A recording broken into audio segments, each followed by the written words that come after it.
นะโมตัสสะภะคะวะโตอะระหะโตสัมมาสัมพุทธัสสะนะโมตัสสะภะคะวะโตอะระหะโตสัมมาสัมพุทธัสสะนะโมตัสสะภะคะวะโตอะระหะโตสัมมาสัมพุทธัสสะអនិសង្ចៃវរៈទានគ្រឿងស្លៀកពាក់គ្រប់បែបដែលដេកជាប់ដោយចេះតាមជញ្ញៈក្នុងភាសាបាលីហៅថាចៃវរៈពាក្យថាចៃវរៈស្ដាប់ទៅដូចជាបានតែខាងស្បង់ជីវរតែជាបរិក្ខារបស់បព្វជិត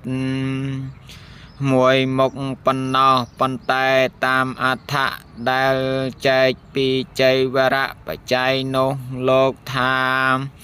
សំបីតែគ្រឿងស្លៀកពាក់របស់ក្រហមទូទៅដែលជារបស់ដេកជាប់ដោយចេះដូចគ្នាក៏រាប់ចូលនៅក្នុងចៃវរៈដែលតាមធម្មតាមនុស្សក្នុងសកលលោកទោះជាក្រហមក្តីបព្វជិតក្តីសត្វតែត្រូវអាស្រ័យដោយចៃវរៈដូចគ្នាបើគ្មានចៃវរៈបច្ច័យជាគ្រឿងអាស្រ័យទេមិនអាចរស់នៅជាសុខបានព្រោះមានសេចក្តីអន្តរាយច្រើនចំពោះណាស់មានក្តៅត្រជាក់ជាដើមទោះបីរស់នៅបានក៏បានដោយសារវេទនាព្រោះដូចមនុស្សព្រៃនិងស្វាដែលគ្មានសម្ព័ន្ធអាវពាក់ជាវាការពារក្តៅត្រជាក់ដោយសារតែរោមប៉ុណ្ណឹងមុនទៅវាបាន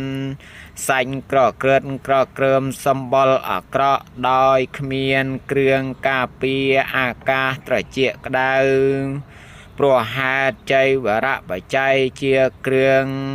ការពារក្តៅត្រជាក់របស់មនុស្សឲ្យមនុស្សបានរស់នៅជាសុខស្រួលដោយពល